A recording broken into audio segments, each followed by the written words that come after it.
Karena sesungguhnya itulah jalan menuju generasi emas bermula. Pergi ke masjid di pagi hari, hati bahagia penuh cinta, ikuti jejak Nabi sejati agar menjadi generasi emas yang mulia. Sahabat-sahabatku, Allah tidak menuliskan kisah para nabi hanya untuk diceritakan, tetapi untuk diteladani dan diamalkan. Dalam surah Al-An'am ayat 20 Allah berfirman, yang artinya mereka itulah orang-orang yang diberi petunjuk oleh Allah, maka ikutilah petunjuk mereka. Dari kisah Nabi Ibrahim alaihissalam kita belajar tentang keteguhan dan pengorbanan.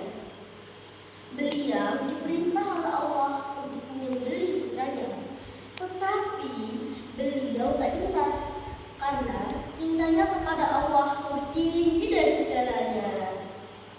Beliau berkata, "Hasbunallahu wa ni'mal wakil," yang artinya cukuplah Allah sebagai penolongku. Dari kisah Nabi Yusuf alaihissalam kita belajar tentang sabar dan berprestasi.